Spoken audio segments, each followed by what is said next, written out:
Sri Jayaram Sri Sita Brad குருநாய Sri ராமபெருமானுக்கே Jai. வழிபாட்டிற்கும் போற்றுதற்குரிய எல்லாம் வல்ல அருள்மிகு அம்மையப்பரின் திருவடிகளை பணிவன்போடு வணங்கி வருகிறேன். ராமச்சந்திரமூர்த்தியினுடைய திருவடிகளை போற்றி மகிழ்கிறேன். சீதா பிராட்டினுடைய திருவடிகளை போற்றி மகிழ்கிறேன். எல்லாவற்றிற்கும் உறுதுணையாக விளங்கிய வல்லமையின் தலைவனாக விளங்குகிற ஆஞ்சநேயமூர்த்தியினுடைய திருவடிகளை போற்றி மகிழ்கிறேன். இனிய மையன்பர்களே, கம்பராமாயணம் தொடர் விரிவுரை சிந்தனையில் இன்று 3ஆம் நாள். இந்த நாளிலே நாம் இன்று ராமபெருமான் திரு அவதாரம் பண்ணுகிற அந்த தகவலையும், ராமன், பரதன், லட்சுமணன், சத்ருகன் என 4 பேர் வசிஷ்ட மகரிஷி பாடம் கேட்ட அந்த நிகழ்நிலை பற்றியும், பிறகு விஸ்வாமித்திர முனிவருடைய அந்த வேள்வியை காப்பதற்காக ராமச்சந்திரமூர்த்தியும் லட்சுமணன் சென்று புறப்பட்டு அந்த வேள்வி காத்த நிலையும் பற்றி சிந்தனைகளை எல்லாம் இது நாம் சிந்திக்கப் போகிறோம் என்று அன்போடு தெரிவித்துக் கொள்கிறேன்.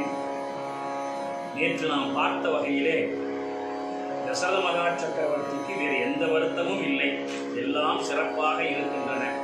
ஒரே ஒரு மனக்குறைதான், இந்த நாட்டை எனக்கு பின்னே ஆட்சி பண்ணுவதற்கு ஒரு வாரிசு வேண்டுமே, ஒரு வல்லமையான ஒரு மகன் வேண்டுமே என்று கவலைப்பட்டார்.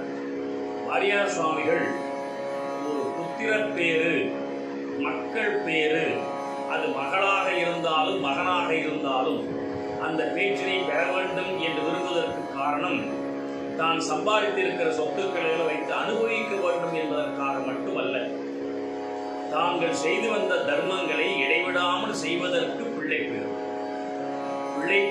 பிள்ளைப்பேறு என்பது அந்த பெற்றோர்களுக்கு நலம் சேர்க்கவும், தாங்கள் செய்த தர்ம காரியங்களை எல்லாம் தொடர்ந்து இடைவிடாமல் செய்வதற்காகவும் தான் பிள்ளைகளை நாம் பெற்றெடுக்க வேண்டும் என்று முன்னோர்கள் வரையறுத்தார்கள்.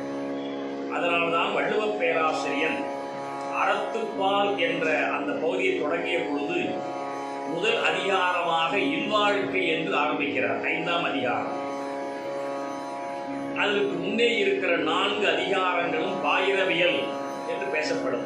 முன்னுரை, கடவுள் வாழ்த்து, வான் சிறப்பு, நீத்தார் பெருமை, அரண் வலியுறுத்தல், இந்த 4ம் பாயிரமாக முன்னுரையாக அமைந்து விடுகிறது. இல்வாழ்க்கை என்ற 5ஆம் அதிகாரம் தான் அவர் தொடங்கிய அறத்துப்பால் தொடங்கும் அதிகாரம். அந்த இல்வாழ்க்கை என்ற ஒன்றை ஒரு தலைவன் குடும்பத்தை தனக்கு ஏற்படுத்திக் கொள்ள வேண்டும் என்ற அந்த இல்வாழ்க்கையின் அருமையை, இல்வாழ்க்கையின் பெருமையை, இல்வாழ்வான் என்று சொல்லப்படுகிற அந்த தலைவன் எப்படியெல்லாம் தர்மகாரியம் செய்கின்றான் என்ற அந்த கடமை உணர்ச்சியெல்லாம் வள்ளுவ பேராசிரியர் அழுத்தமாக கூறுகிறார்.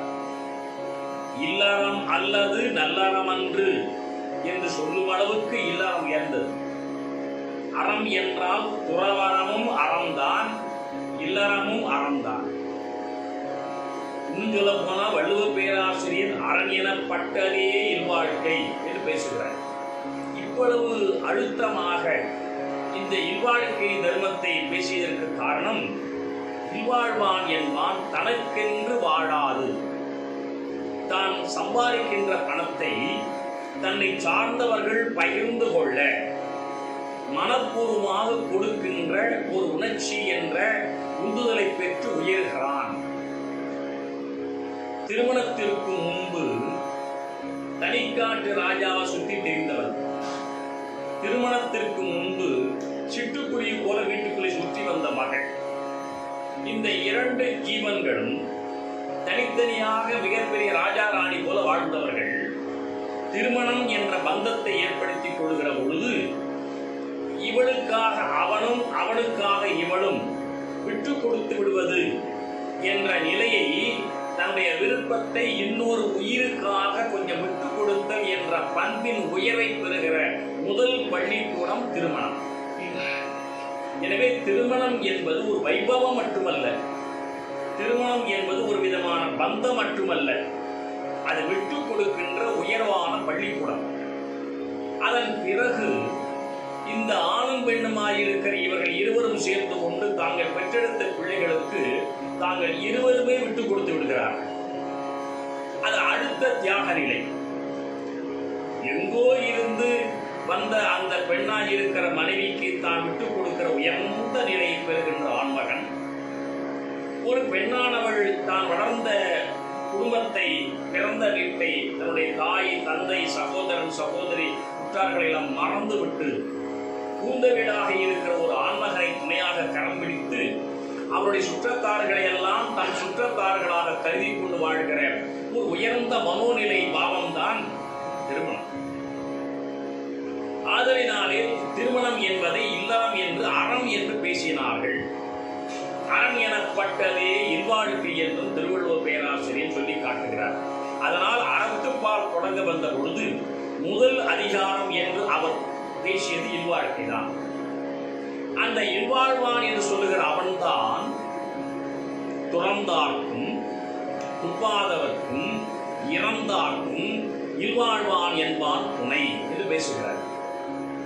துறந்தால் துறவிகள், ஒன்றுமே இல்லாமல் வழியில்லாது வாழ்கின்ற அனாதைகள், எந்த விதமான பற்றுக்கொடும் இல்லாத நிலையில் அனாதையாக இறந்தவர்கள். மூன்று தரப்பினர் உலகத்தில். ஒன்று முற்றும் துறந்த முனிவர்கள், துறவிகள். இன்னொன்று எந்த விதமான பற்று நிலையிலே உறவு இல்லாத இருக்கிற அனாதையான குடும்பங்கள். இன்னொன்று அனாதையாக இறந்து விட்டவர்கள். இந்த மூன்று பேருக்கும் இந்த சமுதாயத்தில் ஒரு பெரிய பொறுப்பை எடுத்துக்கொண்டு செய்கின்ற நற்காரியம் செய்பவன் இல்வாழ்வான். அதனால்தான் இல்வாழ்வான் என்பான் இயல்புடைய மூவருக்கும் நல்லாற்றி நின்ற துணை என்று பேசிய வள்ளுவர் பேராசிரியர் அந்த இயல்புடைய மூவர் ஆவார் யார் என்று கேட்ட கேள்வி விடையாக துறந்தார்க்கும் துபாதவர்க்கும் இறந்தார்க்கும் இல்வாழ்வான் என்பான் துணை என்று பேசினார். துணை துணை என்றால் வலிமை சேர்ப்பது அர்த்தம். இந்த மாதிரி ஒரு செயல் செய்ய வேண்டுமானால் அவனுக்கு கரம் பிடிப்பதற்கு என்று ஒரு பெண் துணை தேவை. நீங்கள் ஒன்றை புரிந்து கொள்ளலாம். தனிப்பட்ட ஆண்மகன் எந்த விதமான தொண்டை செய்ய முடியாது. அவனுக்கு ஒரு உற்ற துணையாக ஒரு ஆன்ம நிலையிலே ஒரு பெண் துணை தேவை. அதனால் இல்வாழ்க்கை என்ற 5ஆம் அதிகாரத்தை அடுத்தது 6ஆம் அதிகாரம் என்று வாழ்க்கை துணை நலம் என்று 6ஆம் அதிகாரம் பேசுகிறார் வள்ளுவர். வாழ்க்கை என்பது கணவன் வாழ்க்கை, ஆண்மகன் வாழ்க்கை. துணை என்றால் அசிஸ்டன்ட் அர்த்தம் இல்லை, வலிமைன்னு அர்த்தம். தமிழ் மொழியில துணை என்ற சொல்லி நாம அசிஸ்டன்ட் என்று அர்த்தம் பண்ணிவிடாது.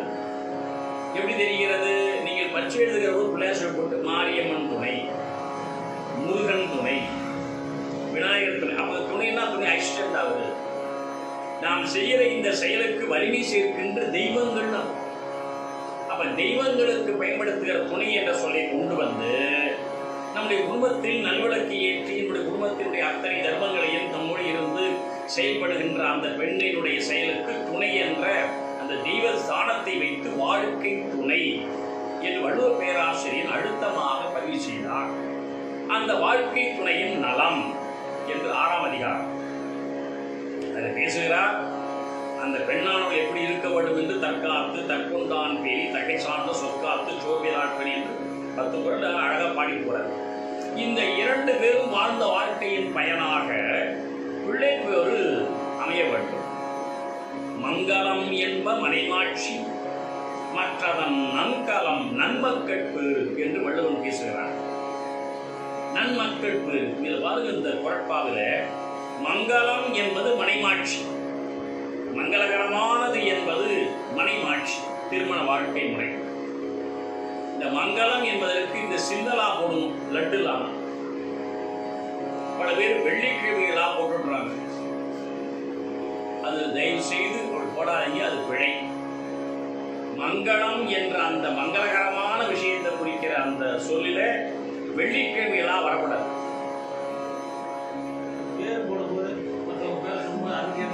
அது நீங்க பேர் போறது உங்க கருத்துல. சில பேர் தான் வீட்டுல 5 புள்ள பிறந்தோம்னா 6வது பிள்ளைக்கு ஒரு பொண்ணு பிறந்தோம் மங்களம் பேசுவாங்க. அது முடிவு நடக்கும். இந்த குழந்தையோட எங்களுக்கு வாழ்க்கையில குழந்தை போது முடிவு பண்ணி நிறைவுன்னு அர்த்தம் பண்ணா மங்களாவியின் பேர் வச்சா அங்க பெரிய ஆனா போகும். உங்க வீட்டுல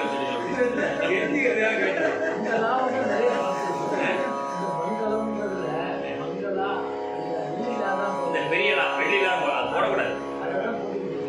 மங்களாம்பிகைன்னா இந்த பிள்ளையோட நம்ம குடும்பத்தில் பிறக்கிற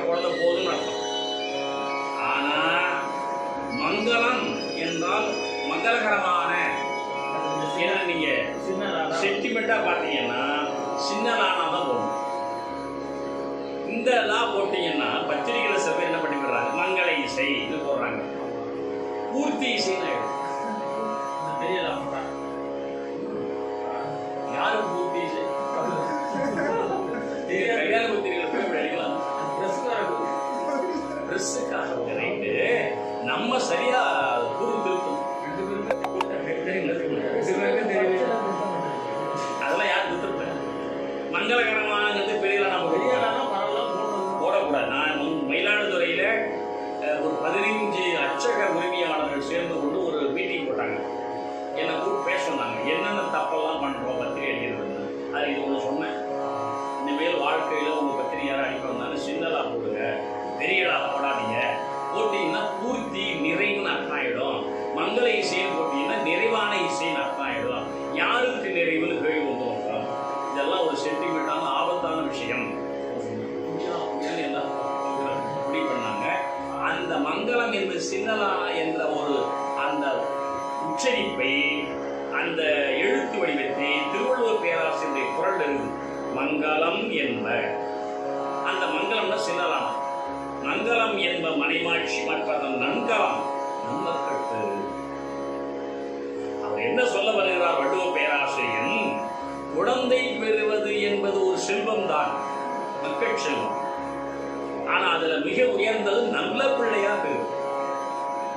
அதனாலதான் மங்களம் என்ப மணிமாட்சி மற்றதன் நன்கலம். அங்க ஒரு நன் போட்டார, நன்மக்கள் இன்னொரு நன் போட்டார். நல்ல பிள்ளைகளை பெறுதல், நல்ல பிள்ளைகளை பெறுதல் என்று திரும்ப திரும்ப வலியுறுத்தி பேசுறாங்க. அப்படிப்பட்ட மக்கள் பெறு என்ற அதிகாரம் தான் 7ஆம் அதிகாரம். பாருங்க, 5 இல்வாழ்க்கை, 6 வாழ்க்கை புனிதம், 7 புதல்வரை பெறுதல் மக்கள் பெயர். தசரத மகா சக்கரவர்த்தி கதைக்கு வந்துடுவோம். தசரத மகா சக்கரவர்த்திக்கு என்ன குறை என்றால் மக்கள் பேர் இல்லை. இல்வாழ்க்கை அமைந்து விட்டது, வாழ்க்கை துணைகளும் சிறப்பு அமைந்து விட்டது, குழந்தை. அந்த குழந்தை இல்லையே என்ற வருத்தத்தை தான் வசிஷ்ட மகரிஷி கிட்ட நம்முடைய தசரத மகா சக்கரவர்த்தி விண்ணப்பம் பண்ணினார். வசிஷ்ட மகரிஷி தன்னுடைய ஞான கண்ணினால் திருப்பார்கடல் நடந்த அந்த ஒப்பந்தத்தை எல்லாம் நீங்க பார்த்தோம். அதுபடி எல்லாம் போட்டு வரது தயாரா இருக்கிறாங்க. உனக்கு குழந்தை பேர் வாய்க்கும்பா, நீ தைரியமா இரு.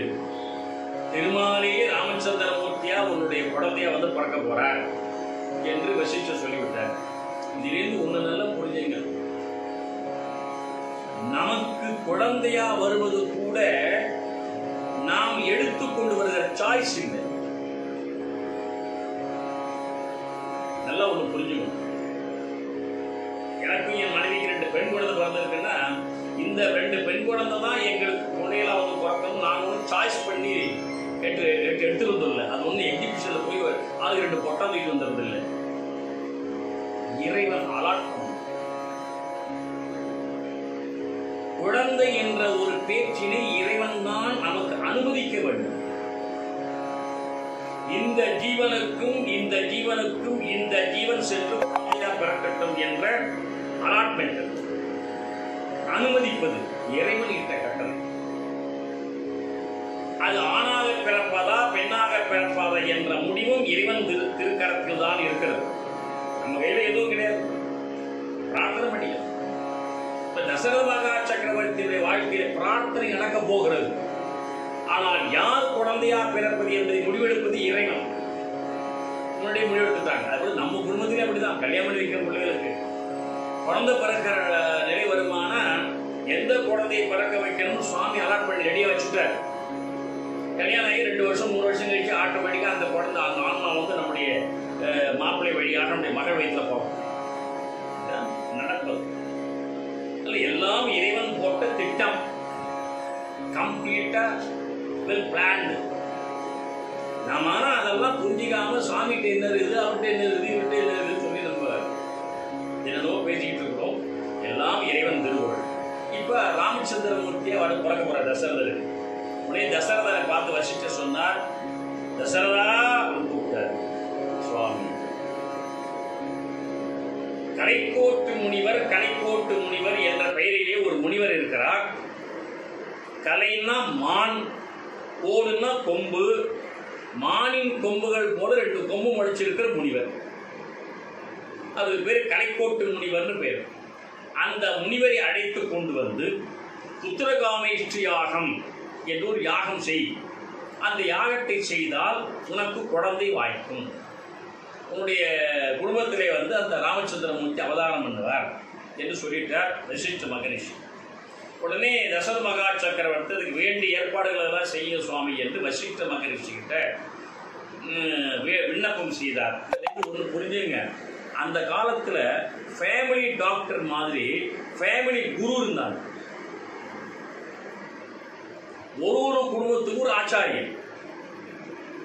அவரை கேட்காம ஒன்று செய்ய மாட்டாங்க.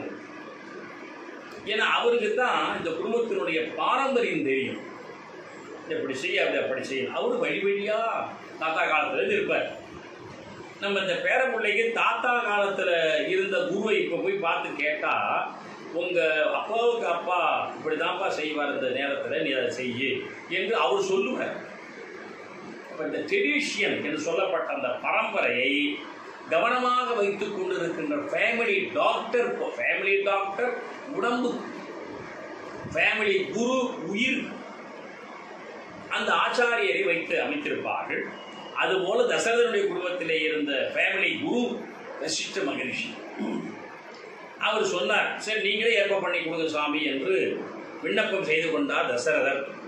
கலைக்கோட்டு முனிவரை அழைத்துக் கொண்டு வந்தார்கள். அவர் கோசல நாட்டு அயோத்தி மாநகரத்தை வந்து சேர்ந்தார். அருமையான வேள்வி நடைபெற்றது. அந்த வேள்வியிலே பொதுவாக வேள்வி என்பது 3 வகையான அமைப்பிலே அமையும். நீங்கள் அதையும் தெரிந்து வைத்துக் கொள்ளுங்கள்.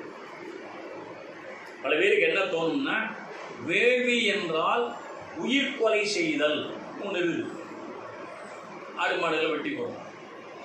வேள்வி என்றால் நெய்யை விட்டு ஆகுதி பண்ணி எலுமிச்சம்பழத்தை அப்படியே இது பண்ணி அவர் செய்கிறது. 2வது வேள்வி என்றால் கண்ணை மூடிக்கொண்டு அப்படியே சுவாமி நோக்கி பிரார்த்தனை பண்றது. வேள்வி 3 வகைப்படும். அது எழுதிங்க. 1 அபிசார வேள்வி. வேள்வி 3 வகைப்படும். 1 அபிசார வேள்வி.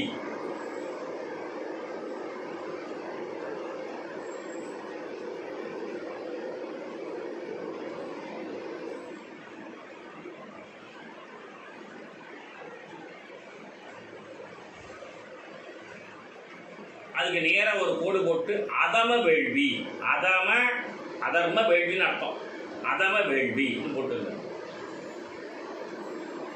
2வது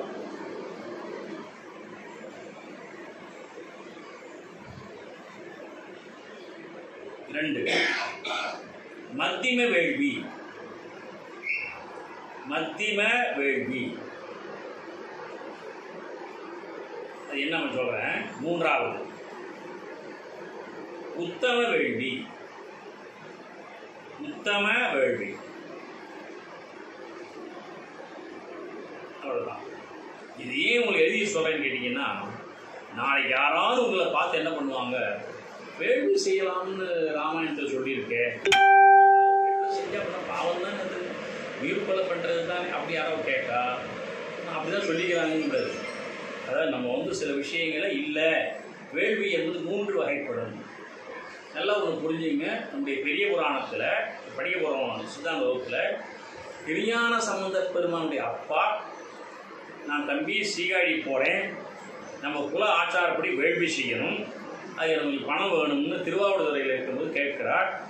ஞானசம்பந்தர் பெருமான் இடரினும் தலையினும் என்ற பதியம் பாடி ஒரு பொற்கிழி எடுத்து, உடவாக்கிழி எடுத்து கொடுக்குறார். அப்படி அந்த பொற்கிழியை கொடுத்து அதில் நிறைய பொற்காசு எடுக்கடிப்படையாக காசு சம்பந்தர் கையிலேருந்து வாங்கி எடுத்து அப்பா சிவபாதி எடுத்து கொடுத்துட்டு, சம்பந்தர் ரொம்ப கவனமாக சொல்கிறார், இந்த பொற்காசில் இருந்து சிவவேள்வி செய்யுங்க அப்படின்னு அர்த்தம். உத்தம வேள்வி செய்யுங்க. சிவவேள்வி, உத்தம வேள்வி என்பதுதான் சிவவேள்வி. சிவபெருமானை பற்றி மட்டும் லோகக்ஷேமத்திற்காக, உலக நன்மைக்காக செய்கின்ற வேள்வி அது உத்தம வேள்வி, அது சிவவேள்வி, அது தவ வேள்வி என்று பெயர் வரும். அதை செய்ய வேற எது செஞ்சிடாதீங்கன்னு சொல்லி அனுப்புறார். ஞானசம்பந்த பெருமாள் அப்பா கிட்ட சிவபாதியத்தை. இப்போ இந்த 3 வேள்வியில் முதல் வேள்வி என்னன்னா அதம்னு சொன்னேன்ல, அது என்னன்னு கேட்டீங்கன்னா, எனக்கு இன்னது வேண்டும் என்று கேட்காமல், நல்லா புரிஞ்சுங்க, எனக்கு இன்னது வேண்டும் என்று கேட்காமல் நான் இந்த வேள்வி செய்வதனால் இவன் அழிந்து விட வேண்டும், இவன் குடும்பம் அழிந்து விட வேண்டும் என்று செய்கிற வேள்வி அதம வேள்வி. பல பேர் கோயிலுக்கு போய் விளக்கேற்றும் பொழுது 9 வாரமாக உனக்கு விளக்கு போட்டிருக்கிறேன், இன்னும் 1 வாரத்தில் ஏற்று வீட்டுக்காரருக்கு அடையாளம் காட்டு. அம்பாளுக்கு அதான் வேலை. 9 வாரம் விளக்கு போட்டாலும் ஏற்று வீட்டுக்காரருக்கு அடையாளம் காட்டணும். இதுக்கு பேர் அதம வேள்வின்னு பேர். எதிரி அழிந்து விட வேண்டும் என்ற நிலையிலே சுவாமிகிட்ட போய் வேள்வி பண்றது அதம வேள்வி. சரி, அடுத்தது மத்தியம வேள்வி. அது மாதிரி இல்லாமல் எனக்கு இன்னது வேணும், எனக்கு குழந்தை பிறக்க வேண்டும், எனக்கு பதவி கிடைக்க வேண்டும், நான் படித்து பாஸ் பண்ண வேண்டும், எனக்கு குழந்தைகள் நல்லா இருக்கணும், இந்த மாதிரி ஒரு சுயநல தேவையில் வேள்வி செய்வது மத்தியம வேள்வி. அதுதான் இப்போ படிக்க போகிற உத்தரகாமேஸ்வரம் வரப்போகுது மத்தியம வேள்வி. இந்த மத்தியம வேள்வி அது என்னென்ன வேள்வின்னு கீழே வேணா ஒரு ஸ்டார் போட்டு எழுதிங்க. அஸ்வமேத வேள்வி, அஸ்வமேதம், அஸ்வமேத வேள்வி, ராசசூய வேள்வி,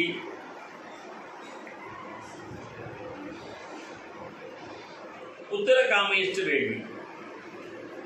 இதெல்லாம் சுயநலத்தோடு செய்வது. இது வந்து மத்தியம வேள்வி.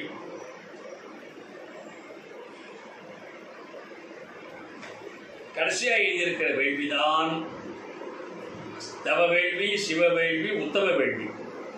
அது உலக நன்மையின் பொருட்டு செய்வது, லோகம் நன்றாக இருக்க வேண்டும்.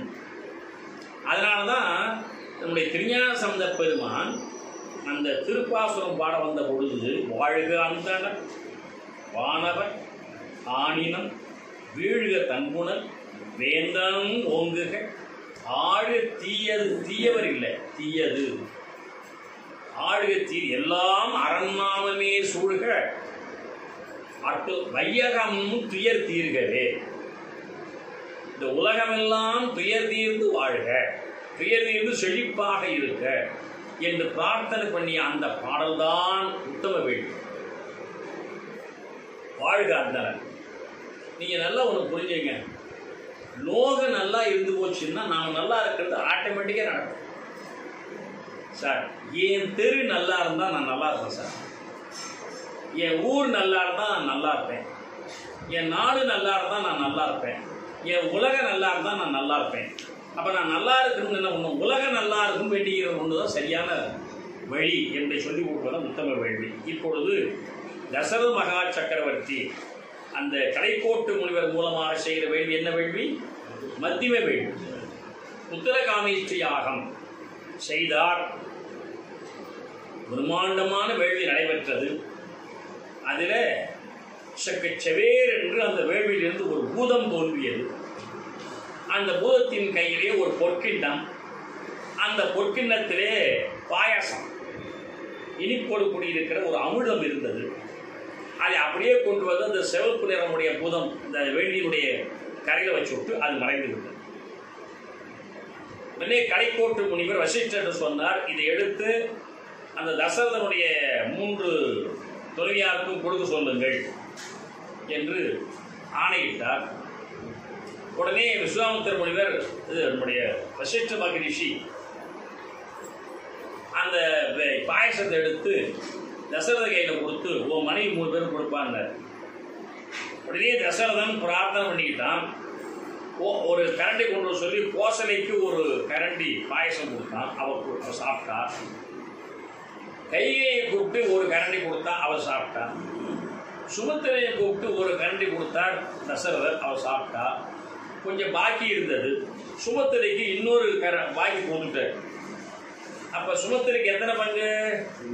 2 பங்கு. கோசலைக்கு ஒரு பங்கு, கைகைக்கு ஒரு பங்கு. அதனால் கோசலை வயிற்றில் ராமன் பிறக்க போற ஒரு பிள்ளை, கைகை வயிற்றுல ஒரு பிள்ளை பரதன் பிறக்க போறான். சுமத்திரைக்கு 2 பங்கு கிடைச்சதுனால லட்சுமணனும் சத்ருகனும் பிறக்க போறாங்க 2 பேர். அதனால நாளைக்கு நீங்க என்ன தெரிஞ்சுக்கணும்னா, ராமாயணத்துல தசரதன் ஒருவன், மனைவிமார்கள் 3 பேர், பிள்ளைகள் 4 பேர் பிறந்தார்களே, 3 மனைவியிடத்தும் 4 பிள்ளைகள் பிறந்ததற்கு என்ன காரணம்? அப்ப எந்த பெண்ணுக்கு 2 பிள்ளை பிறந்தது, ஏன் பிறந்ததுன்னு ஒரு கேள்வி வரும் அல்லவா? அதுதான் பதில் இருக்கு. உடனே ராமன், பரதன், லட்சுமணன், சத்ருகன் இந்த 4 பிள்ளைகளும் கோசலை, கைகேயி, சுமத்திரை 3 பேருக்கு பிறந்து விட்டார்கள். பாயசம் முடிஞ்சு போச்சு, வேள்வி பூர்த்தி ஆயிடுச்சு. கலைக்கோட்டு முனிவர் உத்தரவாங்கி கிளம்பிட்டார். ரெசிஸ்டர் மகரிஷி இந்த பிள்ளைகள் ஆசீர்வாதம் பண்ணி பெயர்லாம் வச்சுட்டார். ராமை என்றால் அழகு மிகுந்தோன்னு பார்த்தோம். இதுல இந்த 4 பிள்ளைகளும் பிறந்த நாள் என்னைக்கு? ஒரே நாள் தான், ராமநவமி.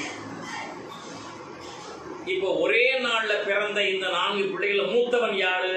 ராமன். ஏன்னா வயசுல அவன் ரொம்ப மூத்தவன். ஒரு 2 நாள் முன்னாடி பிறந்துட்டாலும் அர்த்தம் இல்லை, எல்லாம் நாயகனுக்கு தான் பிறந்துட்டு இல்லையா மூத்தது. ஆனா மூத்தவளுக்கு பிறந்தவனால் மூத்தவன்.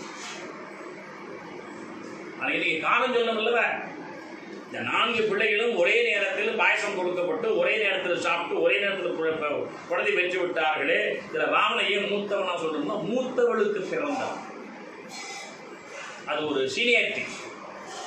அப்புறம் பரதன், அப்புறம் லட்சுமண சத்ருகன் பிறந்தார்கள். பிறந்து வாழ்ந்து கொண்டிருக்கிறார்கள். சின்ன வயசிலிருந்தே ஒவ்வொருத்தருக்கும் ஒரு குணாதிசயம். 4 பேரும் ஒரே குடும்பத்தில் வளர்ந்தாலும் 4 பிள்ளைகள் ஒரே மாதிரி இருக்குமா? 5 பேர்ல ஒன்னா இருக்குதா? நம்ம குடும்பத்தில் பிறந்த பிள்ளைகளா இருந்தாலும் ஒரு பிள்ளை மாதிரி இன்னொரு பிள்ளை இருக்குமா? பொதுவாக குடும்பத்தில் எந்த பிள்ளை ரொம்ப துடிப்பா இருக்கும்? 2ஆவது பிள்ளை.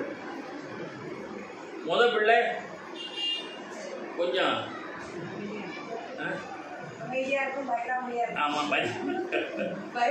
மூத்தது போல இளையது காலையில் ஒரு பழமொழியே உண்டு. ஏன் தெரியல? 2வது குழந்தை பிறந்ததை அனுசரிக்க வேண்டிய பொறுப்பு மூத்தவங்களுக்கு வந்து விட்டதானால் ஆட்டோமேட்டிக்கா மூத்த குழந்தை அனுசரிச்சு இருப்பதனால இது மோழைன்னு பேர். மோழைன்னு என்ன அர்த்தம்? அனுசரிச்சு இருக்கிற குழந்தை. இளையது 2வது குழந்தை, அது ஏன் அப்படி அனுசரிக்க? அதுக்கு அடுத்த குழந்தை இல்லை. எப்பொழுதுமே கொஞ்சம் வயசு மூத்த இருக்கிற, அது இன்னும் சொல்ல போனா பழைய கால குடும்பங்கள்ல மூத்த குழந்தை 2வது குழந்தைய தூக்கி வளர்க்குங்க, பொறுப்பா பார்த்துக்கணும். சின்னது ஏன் அந்த பொறுப்பா இருக்காதுன்னா அதுக்கு அடுத்த ஒரு குழந்தை இல்லை, இந்த சான்ஸே இல்லை இருக்கு. அதனால அந்த அடிப்படையில் இந்த 4 பிள்ளைகளை யார் ரொம்ப பக்குவமா இருப்பான்? ராமன் தான். பரதன் அவனும் சிறந்தவன் தான். லட்சுமணன் சத்ருகன் அதிகம் பேச மாட்டான். இந்த லட்சுமணன் மட்டும் கொஞ்சம் கோபம் உள்ளவனா. வசிஷ்டர்கிட்ட 4 பேரும் ஒரே மாதிரி பாடம் கேட்டிருந்தாலும் லட்சுமணன் மட்டும் கொஞ்சம் கோபக்காரன். ஆனால் அந்த கோபம் நியாயமான ஒன்று கோபம் வரும். நியாயமானது கோபப்பட்டால் கோபம் தானே அப்படி இருப்பான். ஆனால் ராமர் கோபப்பட மாட்டார். இது மனசில் வச்சுங்க. வசிஷ்ட மகரிஷியினுடைய ஆசிரமம் தசரதனுடைய அந்த புறத்திலிருந்து 5 மைல் தொலைவில் இருக்கு. அவர் அவ்வளவு தொலைவில் தான் இருந்தார். அது ஒரு காரணம் சொல்றேன். பொதுவாக ஆசிரமங்கள், பொதுவாக சுவாமிஜி தங்கியிருக்கிற இடம் இல்லறத்தார் இருக்கிற இடத்திலிருந்து ஒரு 5 கிலோமீட்டர் தள்ளி தான் இருக்கும்.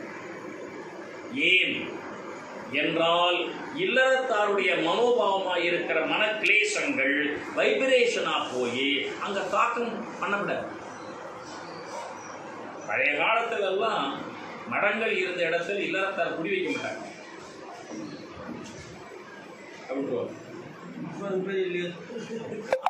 காலம் மாறி போச்சு. அதனாலதான் தருமபுர ஆதீனத்தில் அன்னைக்கு நான் இதோட ஆதீன வரலாறு பேசியிருக்கிறேன். கௌஜி மன்னன் வந்து 2 கண்ணும் போன பிறகு நான் தங்கிக்கிட்டு இங்கே உட்காந்து இங்கே தங்கி நான் காதால் இந்த கேட்கிறேன்னு சொன்னான். இங்கே தங்க கூடாட்டாங்க. 7ஆம் சன்னியானம் திருவம்பல தேசியம் போய் தள்ளி தங்க விட்டாங்க. அதுலேயும் தருவூரத்திலே ரொம்ப தள்ளி மூங்கில் தோட்டம் தள்ளி அங்கே மன்னமந்தலுக்கு போய் வடகரை போகிற வழி, அந்த மன்னமந்தில் டேரா போட்டு தங்கினா ரங்கோஜி மன்னன் அவ்வளோ டிஸ்டன்ஸில் தங்கியிருந்தான். அதில் இன்றைக்கி அந்த ஊருக்கு பேர் மன்னன் பந்தரிட்டு ஊர் மன்னன் மந்தல். நம்ம தருவூர் ஆதீனத்தோட வரலாற்று சிறப்புக்கு ஊர் மன்னன் மந்தலுங்கிற ஊர் பேர் எப்படி வந்ததுன்னு கேட்டால் பல பேர் சொல்ல தெரியாது. தருவூர் ஆதீனத்துக்கும் அந்த ஊர் பெயருக்கும் தொடர்பு உண்டு. அப்போ எவ்வளோ தள்ளி இருக்குன்னு பாருங்க. அதனால் அந்த ஆசிரமம் ரொம்ப தள்ளி இருக்கும். தயரதன் ஆசிரமம் 5 மைல் தள்ளி இருக்கும். இந்த தசரதனுடைய வசிஷ்ட ஆசிரமம், தசரதனுடைய 4 பிள்ளைகளும் படிக்க போகிறாங்க வசிஷ்டர்கிட்ட. வாத்தியார் அந்த புறத்துக்கு வந்தாரா, அரண்மனைக்கு வந்தாரா, பிள்ளைகள் அங்கே போனாங்களான்னு தான் கேள்வி. 4 பிள்ளைகளும் நடந்தே போனார்கள் வசிஷ்டர் ஆசிரமத்துக்கு. வசிஷ்டர் வரமாட்டார். இதுலேயே ஒன்று புரிஞ்சுங்க, நம்முடைய டியூஷன் வைக்கிற பொழுது நம்முடைய பிள்ளை டியூஷனில் படிக்கிற வாத்தியாரை விட்டு தான் போகணுமே தவிர, டியூஷன் வாத்தியாரை வந்து பாடம் சொல்லி கொடுத்து போய அவன் சொன்னோம்னா நம்ம பிள்ளையே வாத்தியார் மதிப்பாங்க. இது ஒரு சைக்காலஜி. வாத்தியாரை மதிக்காத பிள்ளைகிட்ட வாத்தியார் சொல்லி கொடுக்குற பாடம் எப்படி தங்கும்? அப்படி எட்டி பார்ப்பான் பையன். டியூஷன் சொல்லி கொடுக்குற வாத்தியார் வந்து நிற்பார் சைக்கிள். வாங்க சார் வந்துட்டீங்களா? அங்கே போகும்போது பயந்துக்கிட்டே போவான். இங்கே வரும்போது அந்த பையன் வாங்க வாங்க வரமா உட்காரு தச்சு அப்படிங்களா அப்படி பையன் கேட்டு விட்டு இந்த தலைச்சிக்கிட்டு வரையும் உள்ள ஓடிடுவான். உட்கார்ந்து இருப்பார். பையனுடைய மனநிலை என்ன அர்த்தம்னா, இவருக்கு சம்பளம் எங்கள் அப்பா கொடுக்குறாருங்கிற எண்ணம். நல்லா புரிஞ்சுங்க. சைக்கலாஜிக்கலாக நம்முடைய மகனுக்கு ஒரு திமிர் வரத்துக்கு ஒரு காரணம். எக்காரணம் கொண்டும் டியூஷன் வைக்கிற பொழுது வாத்தியார் வீட்டுக்கு வர சொல்லாதீங்க. வர சொன்னால் நம்ம பிள்ளைக்கு அந்த டியூஷன் வாத்தியார் மேலே மரியாதை இருக்காது. அவர் வந்து பாவமாக நிற்பார். அதனால் இது எங்கே தெரியுது? இதெல்லாம் வந்து பள்ளிக்கூடத்தில் சொல்லிக் கொடுக்கணும். எலிமெண்ட்ரி ஸ்கூல்லே சொல்லிக் கொடுக்கணும் பாடம் வச்சு. வசிஷ்டர் வீட்டுக்கு ஆசிரமத்துக்கு இவங்க 4 பேரும் போனாங்க நடந்தே. தசரதனுடைய பிள்ளையை விடவா நம்ம பிள்ளைகள்லாம் பெரியவங்க. ஒரு தேரை வச்சு ஆளு ஒரு தேரில் போகலாம். 4 பிள்ளைக்கு 4 தேர். இவங்க தசரதன் 10 தேர் உள்ளவன். ராமா அப்பா, பரதா அப்பா, லட்சுமணா அப்பா, சத்ருகனா அப்பா. குருநாதருடைய ஆசிரமத்தை கிளம்பிட்டீங்களா? இதோ கிளம்பிடணும்ப்பா உத்தரவு. 5 மைல் நடந்து போகணும். உடனே தசரதனுடைய மனைவியாக இருக்கிற கோசலையோ கைகையோ சுமந்திரையோ நம்ம 4 பிள்ளைகளும் அவர் வீட்டுக்கு எதுக்கு போகணும்? ஒரு தேரை அமைச்சு அவர் ஒண்டி வந்து விடுறாங்க. நம்ம சம்பளம் கொடுத்தானே வாடகை. ரொம்ப ஓவரா பண்றீங்க அப்படின்னு அந்த மனைவியும் அதை கெடுக்குது. பிள்ளைகள் நல்லபடியாக வளரணும்னா அந்த வாத்தியார் வீட்டு தான் போகணும். இங்கேருந்து 4 பிள்ளைகளும் போய் ஆசிரம வாசல் நிற்பாங்களா? குருநாதான்னு கூட மாட்டாங்க. குருநாதரா வெளில வந்து பார்க்குற வழி கூப்பிட மாட்டாங்க. சார் ஒரு பெரியவங்க வீட்டுக்கு கூட கூப்பிடக்கூடாது சார். Just wait. ஒரு அவங்களாம் வந்து என்ன தம்பி ஒலி வந்துட்டியா? எல்லாம் பரவாயில்லைங்க அப்படின்னு. அதெல்லாம் வந்து 1 மணி நேரம் ஆகுது. சும்மா வீட்டுக்குள்ள என்னதான் பண்ணுறதே இல்லை. அப்படி அலட்சியமால பேசப்படாது. வந்து 1 மணி நேரம் கழிச்சு பத்தி முதலே வந்துட்டு பேச்ச பாரு அப்படிலாம் சொல்லக்கூடாது. அப்படி கை கட்டி வீட்டு வாசல்ல நம்ம வீட்டு உள்ள வாத்தியார் கூப்பிடக்கூடாது. சார் சார் அவர் வந்துடுறேன்னு சொல்லுவார். விட மாட்டாங்க. ஓடியாங்க அப்படி அவமானப்படுத்தாரு. வெயிட் பண்ணு. 4 பிள்ளைகள் கூப்பிடவே இல்லை. வாத்தியாரை சத்தம் போட்டு கூப்பிட்றத விட அவமானம் என்னன்னு இல்லை சார். இது எப்படி இருக்கு? இது எப்படி கூகுளம் எப்படி இருக்கு? இன்னைக்கெல்லாம் பையன் அதெல்லாம் இருக்கும் கொடுமைங்க. திருப்பூரில் நம்ம ராமானுஜம் வந்து அவர் ஊரில் இருந்து வர அவர் ரொம்ப நாளாக வந்து அவர் குருகிட்ட வந்து சேர்த்துக்கோங்க அப்படின்னு கேட்குறாங்க. நான் ராமானுஜம் வந்திருக்கேன்னு வெளியிலேருந்து சொல்கிறேன். அந்த திருப்பூர் பக்கத்தில் வந்து 107 தடவை வந்து நான் ராமானுஜம் வந்திருக்கேன்றாரு. அந்த குரு வந்து எப்படி பார்க்கவே இல்லை. 108வது முறை அடியேன் ராமானுஜம் வந்திருக்கேன் ஆளுங்க அப்படின்னா அந்த அப்போ தான் வந்து வெளியில் வந்து பார்த்து அவரை வந்து சிஷியனை வந்து சேர்த்துக்கிறார். அப்படி இருக்குண்ணா, நான் ராமானுஜம் வந்திருக்கிறேன் போல இந்த நான்கிற திமிர் போலி ஒன்று 107 முறை சொல்லிவிட்டு அடியேன் ராமானுஜம் வந்திருக்கிறேன். எவ்வளோ லெவல் என்னன்னு வந்து வர்ற ராகவேந்திர படத்துலைங்க உங்கள் படம் பார்த்துருப்பீங்க. கும்போணத்தில் அந்த மாதூர் பீடத்தில் அந்த குருவை பார்க்க போகிற ராகவேந்தர் கை விளக்கு வச்சுக்கிட்டு அப்படியே காட்டுவோம், விளக்கு அனுப்பி போடுவோம், எல்லாம் ஒன்றே வந்துட்டு அப்படியே அது அந்த அந்த வாத்தியார் படிச்சு முடிச்சு எல்லாம் கட்டிட்டு விட்டு பார்த்தா புது ஆளாக இருக்கும். நீ யாருப்பா அப்படின்னு கேட்பாரு. ஏன்னா அவர் அது இதுவரையும் அறிவும் ஆகலை. நீ யாருப்பான்னு கேட்பாரு. அதை தெரிஞ்சுக்க தான் வந்திருக்கிறேன் சார். இதை விட ஒரு அழகான பதில் இல்லை சார். நாங்கள் சொல்லிக் கொடுக்க போகிற 4 ஆண்டு சைவ சித்தாந்த படம் இவ்வளோதான். நீ யாருப்பா அதை தெரிஞ்சுக்க தான் வந்திருக்கேன். இதை விட வேறு மாணவர்கள் எப்படி தகுதி இருக்கும்? கொஞ்சம் 4 பேர் நின்றார்கள். வசிஷ்ட மகரிஷி பாப்பா வாங்கப்பான்னு உள்ளே கூப்பிட்டார். உள்ளே விட்டு உட்கார சொன்னோடனே வாத்தியார் உட்காந்துருக்காரு மேடையில், பையனும் தரையில் உட்காந்துருக்காரு. நீங்கள் அப்போ வாத்தியார் லெவல் உயர்வாக இருந்தது, கீழே தரையில் உட்காந்துருந்தான் பையன். இன்றைக்கி என்னென்னா டெஸ்கில் பையன் உட்காந்துருக்க, வாத்தியார் படம் நின்றுட்டு இருக்குது. பல காலேஜில் வாத்தியாருக்கு சேரே கிடையாது சார். அதனால இப்போ வாத்தியார் என்ன பண்ணுவாங்கன்னா பாடம் தயார் பண்ணிட்டு போய் அது பாடம் முடிஞ்சு போயிடும். அதுக்கப்புறம் டைம் ஒரு 1/4 மணி நேரம் நிற்பார். பையன் உடனே முந்தி வச்சு போட்டு மரமாக நிற்கிறது. இந்த கேள்வி கிண்டலாம் எதுக்கு? அதெல்லாம் உட்காந்துருக்க பையெல்லாம் நிற்கிறேன். அதனால தான் சொல்கிறேன், அந்த கல்வி முறையை போயிடுத்து சார். அந்த அடிப்படையிலே பின்னாடி பாடம் கேட்டார்கள். வசிஷ்ட பாடம் சொல்லிக் கொடுத்தார். அதுவும் எப்படி பாடம் சொல்லிக் கொடுப்பாரு தெரியுங்களா? பழைய காலத்தில் எங்கள் இலக்கணத்திலே சொல்லி தர்றாங்க.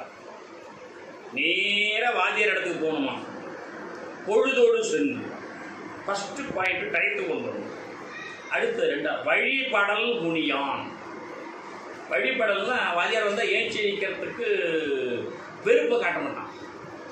பல பேர் வகுப்பு வாத்தியார் நுழைஞ்சாருன்னா பின்னாடி கடைசியில் உட்காந்துருக்கோம் எந்திரிக்க மாட்டான்.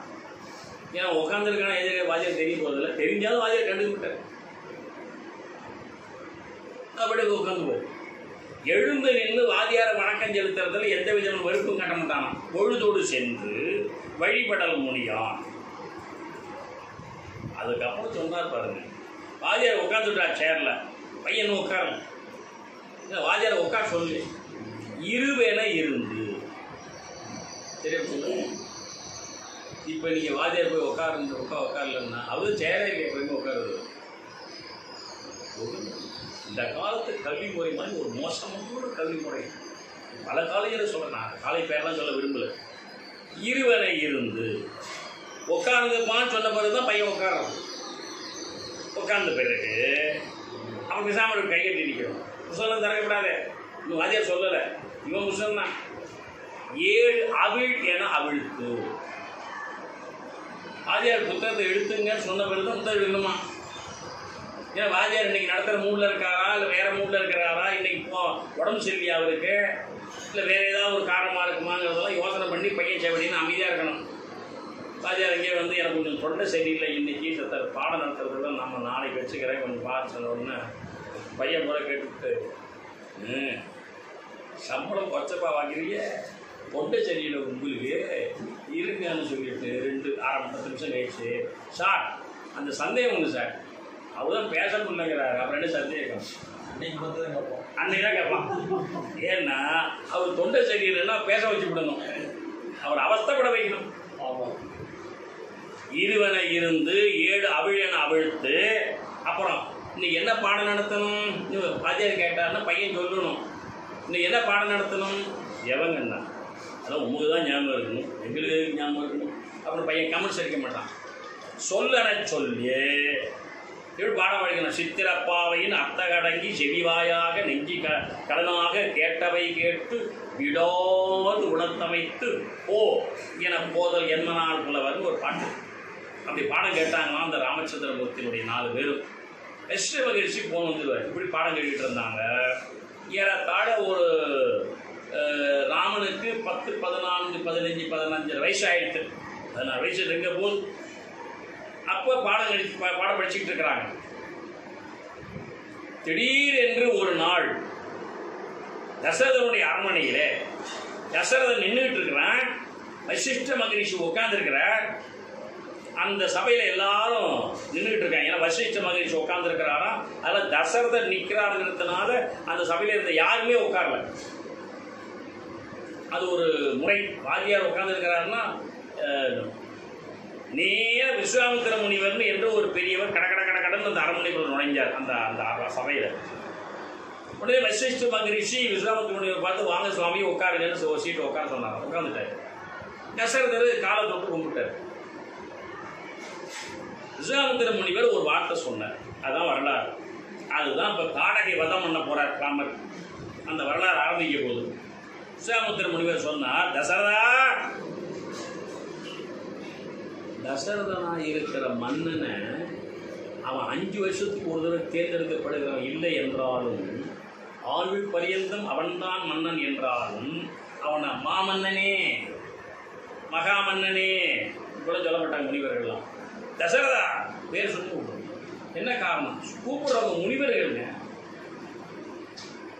துறவிக்கு வேந்தன் துரும்பு அப்படி கூப்பிட்டாங்கன்னா மன்னனும் கோச்சிக்க மாட்டான். இன்னும் என் பேரை சொல்லி கூப்பிடுறேன்னு கேட்க மாட்டான். அந்த வகையிலே தசரதா அவன் கூப்பிட்டார். சுவாமி, ஒரு முக்கியமான ஒரு தேவைக்காக வந்திருக்கிறேன், சொல்லுங்க சுவாமி. என்னை போன்ற முனிவர்கள் சொல்ற, என்னை போன்ற முனிவர்கள் தங்களுக்கு ஏதாவது ஒரு தேவை என்று சொன்னால் நேராக போய் கைலாய உலகம் போ, சிவபெருமான்கிட்ட கேட்கும் உதவி. சப்போஸ் போக முடியலன்னா வைகுந்த உலகம் போவோம், திருமாட்ட போய் கேட்போம். அங்கும் போக முடியலன்னா பிரம்மா உலகம், சத்திய உலகம், அங்கே போய் கேட்போம். அங்கேயும் போக முடியலன்னா தேவேந்திரன் இருக்கிற தேவர் உலகம் போவோம். அங்கேயும் போக முடியலன்னா உங்ககிட்ட வரும். எப்படி சொல்றாரு விஸ்வாமித்திர முனிவர்? எங்களுக்கு ஒரு தேவை என்றால், என்னனைய முனிவர்கள், எங்களை போன்ற முனிவர்கள் தங்களுக்கு தேவை என்றால் கைலை உலகம், வைகுந்த உலகம், சத்திய உலகம், தேவேந்திரன் உலகம், இந்த 4 உலகங்களுக்கும் சென்று தேடி கட்டு விட்டு முடியல என்றால் உங்ககிட்ட வந்து, இப்போ ஓட்ட வந்திருக்கிறேன், 4 உலகத்தை நான் போகல, உங்களுக்கு என்ன சுவாமி வேணும்னு தசரதன் கேட்டான். பார்க்கலாம். அவங்க சார் முதலே உத்தரவு வாங்கிக்கிட்டாங்க. போயிடுறாரு. நாளை வகுப்பு தொடர்ந்து உண்டு. இது நம்ம இந்த கம்பராமன் வகுப்புக்கு ஞாயிற்றுக்கிழமை உண்டு. ஏன்னா ஒரு நாள் நிறுத்த வேண்டாம். ராமாயண பிரசங்கத்தை நடத்துகிற ஒரு நாள் நிறுத்தணும், அது நல்லது இல்லை. தொடர்ந்து உண்டு, ஞாயிறு உண்டு. வந்து உடனே சொல்கிறார், என்னை கொண்டிருக்கிற முனிவர்கள் ஒரு உதவின்னா ஒன்றுதான் பார்க்க வந்துருக்குறான்ப்பா, எனக்கு ஒரு உதவி தேவைன்றார். உங்களுக்கு என்ன சுவாமி உதவி என்று தசரதன் கேட்டான். நான் ஒரு வேள்வி செய்ய போகிறேன் லோகக்ஷேமத்திற்காக. அந்த வேள்விக்கு அந்த காட்டில் இருக்கிற பல விலங்குகள்லாம் துன்பம் கொடுக்குது. எல்லாத்தையும் முக்கியம் தாடகை என்று ஒரு அரக்கி இருக்கிறார். அவள் மிகப்பெரிய துன்பத்தை கொடுத்துட்டு இருக்கிறா எங்களை மாதிரி இருக்கிற முனிவர்களுக்கு. அவகிட்டே இந்த வேள்வியை பாதுகாக்கணும்னா உன் உதவி தேவை. நீ ஒரு சத்திரியன், உங்கள்கிட்ட வில்லு இருக்குது, வாள் இருக்குது, எல்லாம் இருக்குது. நீ அவர்களெல்லாம் வெட்டி வீழ்த்தலாம். நீ செஞ்சால் தப்பு இல்லை, சத்திரியன் செஞ்சால் தப்பு இல்லை, முனிவர் நாங்கள் செய்யக்கூடாது. அதனால் உதவி செய்யணும்னு கேட்டார். தசரதன் சொன்னார், அதுக்கென வர்றேன்னு சொல்கிற மாதிரி சொன்ன உடனே அப்புறம் சொல்கிறார், உன்னுடைய பெரிய கரிய செம்மல், மூத்தவனாயிருக்கிற கரிய செம்மல் ராமனை கொடு என்று கேட்கிறார். இந்த செய்தியில் கம்பன் ஒரு விளையாட்டு விளையாடணும். இதை நீங்கள் வகுப்பில் சொல்லிட்டு இருந்தே வச்சு என்ன பண்ணுவான் பையன்? அவரே ஒரு முனிவர், அவரே ஒரு மகா தபசி. அவர் ஒரு வேள்வி செய்யும்போது ஞானக்கண்ணை பார்க்கும்போது கரடி வந்தால், புலி வந்தால், சிங்கம் வந்தால், தாடகை வந்தால் தெரியாதா? அப்படி ஒரு உபதி போட்டால் செத்து போட போகிறான். அவர் செய்கிற வேள்விக்கு என்ன ராமச்சந்திரன் சின்ன பையன், டீன் ஏஜ் 15 வயசு பையன் போய் என்னத்தை பெருசாக பாதுகாக்க போகிறான்? இதெல்லாம் கேட்கறது லாஜிக்கு நல்லா இல்லையேன்னு ஒருத்தர் கேட்பான்ல. இந்த வரலாறே எங்களுக்கு சரியாக புரியல சார், இது வந்து சரியாக இல்லைன்னு சொல்லி கேட்பான்ல. அது சொல்கிறார் கம்பன்.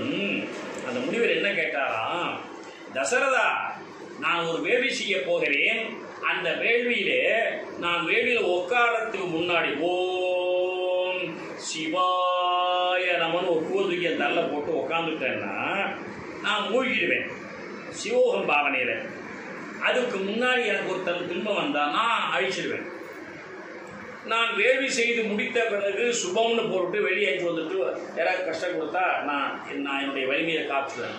நான் வேள்வியில் உட்கார்ந்து விட்ட பிறகு ஓம் சிவாய நமன் பூ போட்டு உட்கார்ந்துட்ட பிறகு சிவோகம் பாவனையில் நான் இருந்து வேள்வி செய்கிற பொழுது எனக்கு எது வந்தாலும் எனக்கு தெரியக்கூடாது, தெரியாது. பூஜைங்கிறது சிவபூஜை செய்தாலும் வேள்வி செய்தாலும் வேறு யாகம் செய்தாலும் எது செய்தாலும் உட்காரத்துக்கு முன்னாடி நமக்கு எல்லாம் தெரியலாம்.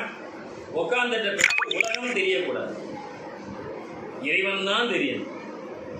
அப்படி நான் செய்கிற பொழுது ஏதேனும் துன்பம் வருமானா அதை நான் கண்டிருந்து பார்க்க முடியாது, நான் எதையும் தெரிந்து கொள்ள முடியாது என்பதனால் அவன் வந்து வேள்வி அழிச்சிட்டு போடுவாங்கிறதுனால தான் சுற்றி நின்று அந்த டைம் பிட்வீன் இந்த டைம் மட்டும் பாதுகாக்கும்படியா உன் பையனை கேட்குறேன் சொன்னார். இது எப்படி சார் பாட்டை வந்ததுன்னு கேட்டார். என்னனைய முனிவரும் இமயவரும் இடையூறு ஒன்று உண்டானால். இந்த பாட்டு அருமையான பாட்டு. இடையூறு என்ற வார்த்தையை கம்மன் பயன்படுத்துகிறான். ஊறு என்றால் துன்பம், இடையூறு என்றால் இடையில் ஏற்படும் துன்பம்.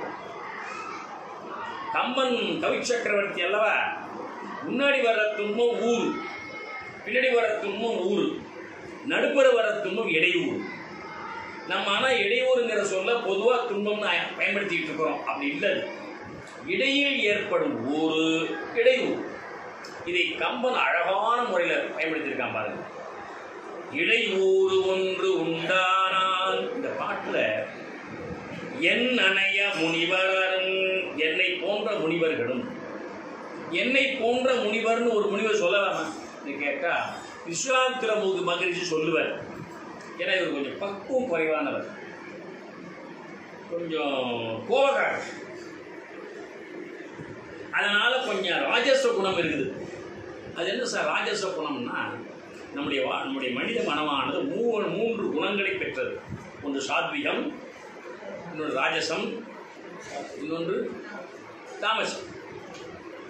நமக்கு உண்டு. நம்ம இந்த மூன்று குணங்களும் ஒரே மாதிரி இருக்காது. பல நேரங்களில் நம்ம தாமச குணம் என்ன இருக்கணும், சோம்பல்.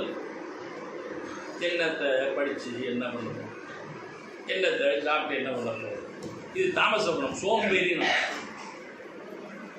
சாத்வீக குணம்னா எப்பவும் சாந்தமாக எது சொன்னாலும் ரொம்ப அமைதியாக அப்படி பரவாயில்ல பார்த்துக்கலாம் சொல்லுவோம். ராஜச குணம்னா டக்கு டக்கு டக்கு டக்குன்னு கோபம் வரும். அப்புறம் மனித மனமானது மூன்று குணங்கள் மாறி மாறி வரும், ராஜசம், தாமசம், சாத்வீகம். இந்த விஸ்வாமித்திர முனிவருக்கு ராஜச குணம் அதிகம். அதனால தான் அவர் என்ன பண்ணார், எல்லா முனிவரையும் நீங்கள் அவர் கொஞ்சம் கடுமையாக ஏசினார். ஏசியதனால் மட்டும் இல்லை, உங்களுக்கு ஒரு பழமொழி தெரியும். வசிஷ்டர்கிட்டயே பிரம்மரிஷி பட்டம் வாங்கினவர் சொல்ல பாருங்க. அவர் யார் சார்? அவர் என்ன சார், எங்கள் காலேஜில் இருக்கிற அந்த பேராசிரியர்கிட்ட வெரி குட் பாயின் பேர் வாங்கினோம் சார். வசிஷ்டர்கிட்ட பிரம்மரிஷி பட்டம் வாங்கினோம் சார்னா அது என்ன வரலாறுன்னு கேட்டால், வசிஷ்ட மகரிஷியை அவமானப்படுத்தி பேசினார் விஸ்வாமித்திர முனிவர். அதனால் அவர் மீது கடுமையான கோபத்தை காட்டினார் வசிஷ்டர். அதை போக்கிக் கொள்ள கடும் தவம் செய்து கொண்டார் விஸ்வாமித்திர முனிவர். அதன் பிறகு அந்த தவத்தை மெச்சி வசிஷ்ட மகரிஷியை விஸ்வாமித்திர முனிவர் கூப்பிட்டு, உனக்கு பிரம்மரிஷி பட்டம் தருகிறேன், நீ இனிமே கொஞ்சம் கோபத்தெல்லாம் குறைச்சிக்க என்று ஆசீர்வாதம் பண்ணினாராம். அந்த வரலாறு தான் வசிஷ்டர் வாயாலேயே பிரம்மரிஷி பட்டம் பெற்றவர்னு சொல்றது. அந்த பட்டம் பெற்றவர் விஸ்வாமித்திர முனிவர். அந்த ராஜச குணம் கொஞ்சம் இருக்கிறனால என்னன்னு ஆரம்பிக்கிறாரு. அடுத்தது முனிவரும் இமயவரும்னா இப்ப யார் முன்னாடி? முனிவர் முன்னாடி வர்றாரு, இமயவர் தேவர் பின்னாடி வர்றாரு. தேவர்களை விட முனிவர் உயர்ந்தவர்கள் தான் உயர்ந்தவங்க தான். வானத்தில் இருக்கிற தேவர்களை விட முனிவர்கள் உயர்ந்தவர்கள். காரணம், முனிவர்கிட்ட தேவர்கள் ஏவல் செய்வார்கள்.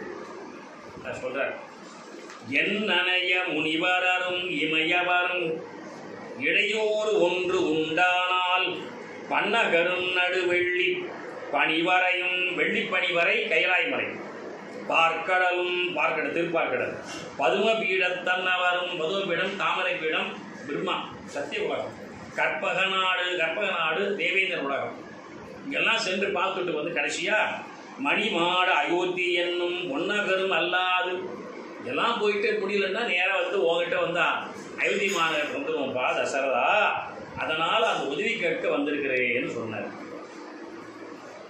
தருவனத்தில் யான் இயற்றும் தவவேள்விக்கு இடையூறு ஒன்று உண்டானால்னு இடையூறு இப்படி சொல்லி கேட்டார். தசரத மகா சக்கரவர்த்தி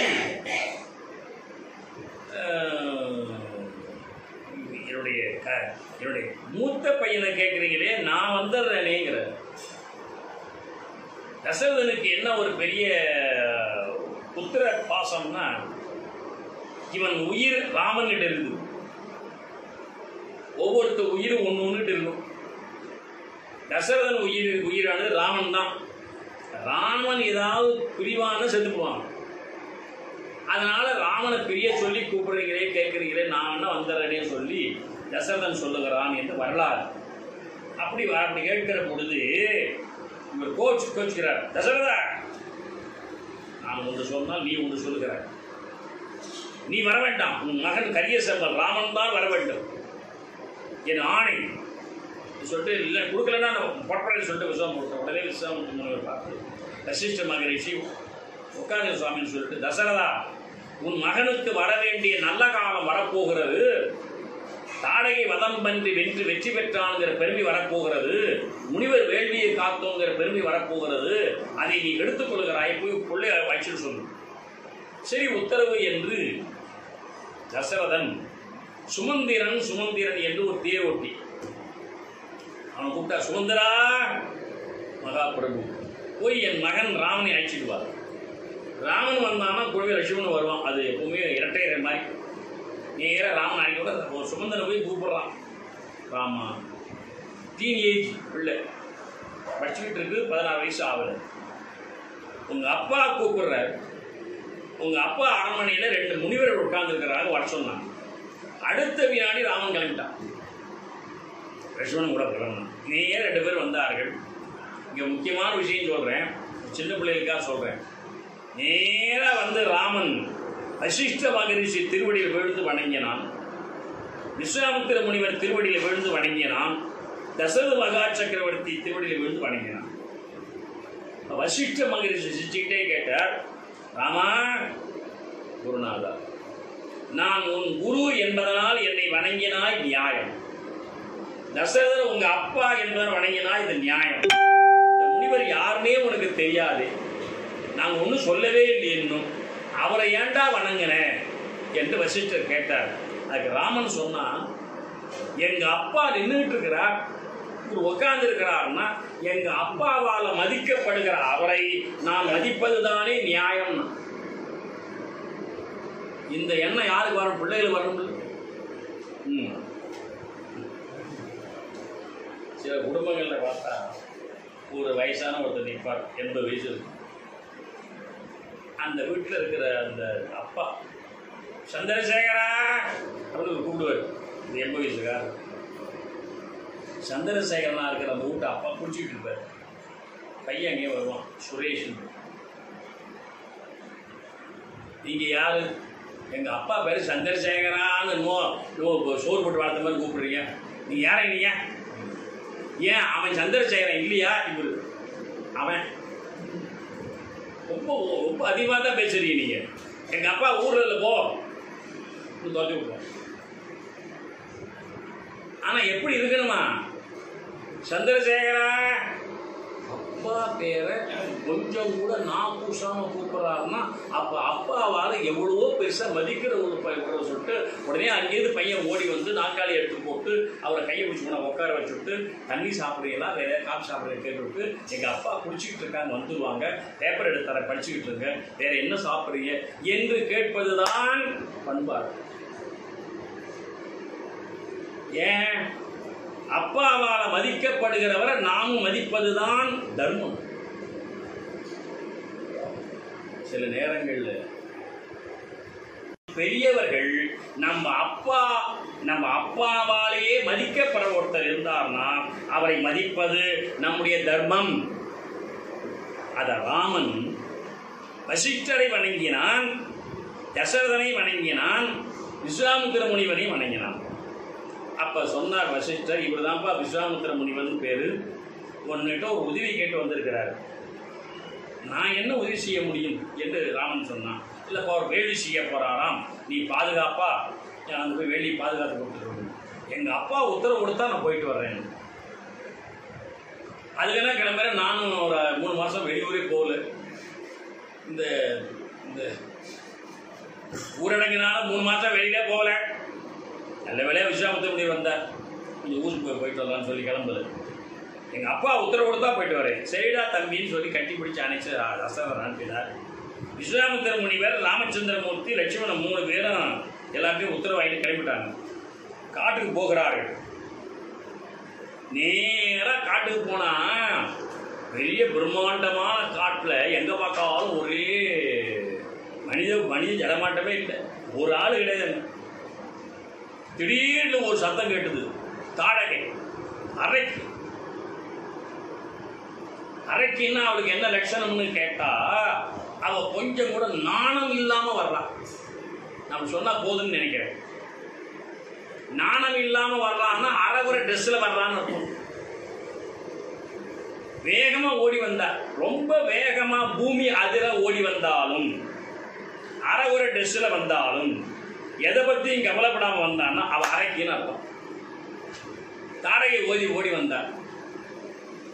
உடனே விஸ்வாமித்திர முனிவர், ராமா சுவாமி எடுவில்ல தொடு அம்ப, அவன் மேல அம்ப போடு அப்படின்னாரு.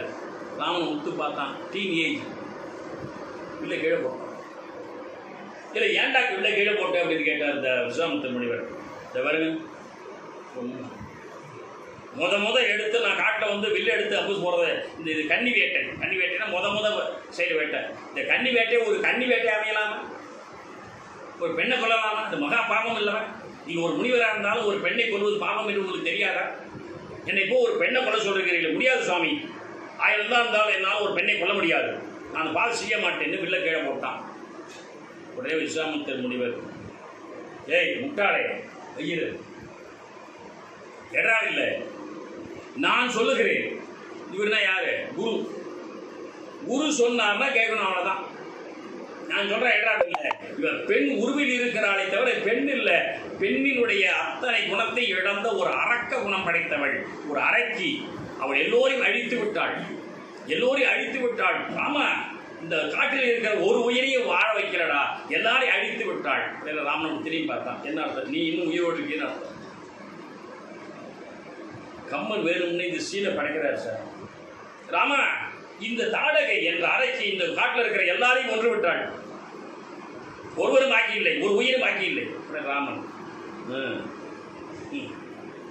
நீங்க இருக்கீங்களேன்னு அர்த்தம். கேட்கல. அது விஸ்வாமித்திர முனிவர் சொன்னார், நீ பார்ப்பது எனக்கு தெரிகிறது, எல்லோரும் இறந்து விட்ட பிறகும் கூட நீங்கள் எப்படி உயிரோடு இருக்கிறது தெரிகிறது. நீ கேட்க காரணம் சொல்லியிருந்தா தம்பி, இவள் என்னை ஏன் கொல்லாதிருக்காள் என்ற கோது என்று விட்டுவிட்டார். கோதுன்னு என்ன அர்த்தம்னா புளியங்கோது இருக்குதே, அந்த கோது எப்படி இருக்கும்? புளி சத்து எதுவுமே இருக்காது, கோது குச்சியாக இருக்கும். குச்சியாக இருக்கிற கோதுல போய் என்ன எடுத்து செஞ்சிருது? எனவே துறவியாக இருக்கிற என்னை கோது என்று தசைப்பிடிப்பு இல்லாத வெறும் நரம்புகள் மட்டும் உள்ளவன் என்று என்னை விட்டு விட்டாள். இதிலிருந்து என்ன தெரியுதுன்னா, சுவாமியார்னா இப்படி இருக்கணும்னு அர்த்தம். கோது போன்று இருக்க வேண்டும். கோது என்று விட்டுவிட்டாள். தீதென்று உள்ள யாவையும் செய்து என்னை கோது என்று உண்டிரள். எடுவில்லை. இப்ப தெரிஞ்சு அவனுக்கு அவள் அரக்கி எடுவில்லைன்னு. அதுக்கப்புறம் ராமன் எடுத்தான். இங்க ஒரு விஷயம் சொல்லிடுறேன். மகாபாரதத்தில் அர்ஜுனன் வில்லை எடுத்து எதிரில் பீஷ்மர் இருக்கிறார், துரோணர் இருக்கிறார், துரியோதன் இருக்கிறான். துரோணர் எனக்கு பாடம் சொல்லி கொடுத்த வாத்தியார், பீஷ்மர் எனக்கு தூக்கி வளர்த்த தாத்தா, இவங்க எல்லாம் பொண்ணு நான் நாட்டியம் பிடிக்க விரும்பல, வில்லை கீழே போட்டான். கிருஷ்ணர் என்ன பண்ணார்? எடுவில்லை அர்ஜுனா, உன் கடமையை செய், நான் சொல்றேன் செய்யலா என்று சொன்னார். மகாபாரதத்தில் அர்ஜுனன் வில்லை கீழே போட கிருஷ்ணர் எடுவில்லைன்னர். ராமாவதாரத்தில் ராமன் வில்லை கீழே போட எடுவில்லைன்னா விஸ்வாமித்திர முடியும். இந்த ரெண்டு காட்சி நீ ஒத்து ஞாபகம் வச்சுக்கலாம். ராமாவதாரம் காலத்தால் முந்தியது. என்ன ராமாவதாரத்தில் ராமர் ஒரு கேரக்டர், கிருஷ்ணாவதாரத்தில் கிருஷ்ணர் ஒரு தேர்ட் பர்சன், ஆதி பிரதிவாதி இல்லை. உடனே ராமன் எடுத்த அந்த அம்பை அப்படி வில்ல வளைச்சு அம்பு போட்டார் பாருங்க. அந்த அம்பு சவன்னு போச்சு, நேராக போய் தானே ஓடி வர்றான். அவன் எப்படி ஓடி வர்றான்னு கம்மன் வர்ணிக்கிறாங்க. அவன் வேகமாக ஓடி வருகிறாளா, அவன் ஓடி வர்றதுக்கு பின்னாடி மலை எல்லாருக்கும் சின்ன சின்ன குன்றுகள் அதெல்லாம் உருண்டு திரண்டு ஓடி வந்துக்கிட்டே இருக்குதான். இது எப்படி கம்மன் பார்த்தான்னு தெரியல. இப்போ நம்ம ஊரில் பஸ்ஸு போச்சுன்னா, வேகமாக போச்சுன்னா பஸ் பின்னாடி என்ன வரும்? ஒரு தூசு, ஒரு குப்பை. அது ஸ்பீடை பொறுத்து பின்னாடி வர குப்பை. இப்போ பஸ்ஸு ஸ்பீடாக வருதுன்னா பின்னாடி வர குப்பைகள்லாம் திரண்டு பின்னாடியே வர்ற மாதிரி இதை நம்ம இன்னைக்கு பஸ்ஸில் பார்க்குறோம் சார். ஆனால் அன்னைக்கு கம்பன் தாடகை ஓடி வருகிறாள்.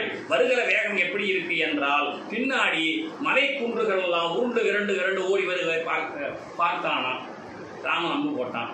அந்த அம்பு நேராக போய் தாடகையினுடைய நெஞ்சிலை தைத்து அப்படி ஊடுருவி பின்பறக்கமாக ஓடி போச்சான் அந்த அம்பு. அதுக்கு ரொம்ப அழகாக சொன்னான் கம்பன். அங்கே ஒரு நீதி சொன்னான். இந்த தாடகையின் மார்பிலே தைத்த அம்பானது அவர் உடம்பிலே பூந்து அப்படியே போய் முதுகு பக்கம் வெளியேறிவிட்டது. இது எது போல என்றால், படிப்பறிவு இல்லாத, படிப்பில் நாட்டம் இல்லாத சில புல்லர்னா அவன் நீங்கள் ஃபுல்லாக இருக்கிறவன் தான் சொன்னாலும் சரி, இப்படி பண்ணீங்க. அந்த மாதிரி மது குடிக்கிற அந்த மாதிரி முட்டாள்களுக்கு நல்லவர்கள் சொல்லுகிற வார்த்தை அவர்கள் காதிலே தங்காமல் ஒரு காதில் வாங்கி ஒரு காதில் வெளியேற மாதிரி சொல்றாரு. புல்லருக்கு நல்லோர் சொன்ன பொருளின போயிற்று அன்று. படிக்காத கயவர்களுக்கு, குற்றவாளிகளுக்கு நல்லவர் சொல்லுகிற வார்த்தை அங்கே சென்று தங்காமல் வெளியேறி விடுதல் போல இந்த அம்பு வெளியேறிவிட்டது என்று அருமையாக பாடினார். தாடகை வதம் முடிந்து விட்டது. விஸ்வாமித்திர முனிவர் பிரம்மாண்டமான மகிழ்ச்சியில வேள்வி செய்தார். அந்த வேள்விக்கு சுற்றி நின்று ராமலட்சுமன் வேள்வி காத்தார்கள். எந்த உட்பாதமும் இல்லாமல் வேள்வி சிறப்பாக முடிந்தது. அதன் பிறகு ராமச்சந்திரன் அழைச்சிக்கிட்டு ராமன், லட்சுமணன், விஸ்வாமித்திர முனி 3 பேரும் திரும்ப நேர கோசல் நாட்டுக்கு வல்ல இன்னும் கொஞ்சம் தூரம் அழைச்சிட்டு போகணும்னு சொல்லி அழைச்சிட்டு போறார். போகிற வழியில தான் அகலிகை மோட்சம் நடைபெறப் போகிறது. அதன் பிறகு ஜனகன் நாடாக இருக்கிற மிதிலை நாடு, மைதிலி சீதா பிராட்டி இருக்கிற அந்த ஊருக்கு போக போகிறாங்க. அங்கே போய் சீதா பிராட்டியை கண்டு மனம் செய்து கொள்ள போகிறான் ராமன் என்ற அந்த வரலாறுகளெல்லாம் நாம் தொடர்ந்து நாளைய பொழுதிலே சிந்திப்போம் என்று தெரிவித்து, தாடகை வதத்தோடு வேள்வி செய்து இந்த உலக க்ஷேமத்திற்காக சிவவேள்வி செய்து உலகத்தை காத்தார்கள் என்ற அந்த மங்களகரமான விஷயத்தோட நாம் இன்னைக்கு பேச்சு பூர்த்தி பண்ணிக் கொள்வோம். நாளை தொடர்ந்து நாம் 5:30 மணி 5:45 அளவுக்கு சந்தித்து தொடர் சிந்தனைகளை எல்லாம் மேற்கொள்வோம் என்று தெரிவித்துக் கொள்கிறேன். ஜெய் ராம். சீதா பிராட்டியுடனாயிருக்க ராமச்சந்திரமூர்த்திக்கு நன்றி, வணக்கம். இந்த வீடியோ உங்களுக்கு பிடிச்சிருந்ததுன்னா லைக் பண்ணுங்கள், ஷேர் பண்ணுங்கள், சப்ஸ்கிரைப் பண்ணுங்கள். கண்டிப்பாக கீழே இருக்கிற பெல் ஐக்கானை கிளிக் பண்ணுங்கள். உங்களுடைய கமெண்ட்ஸை கீழே இருக்கிற கமெண்ட் பாக்ஸில் போடுங்க. நன்றி.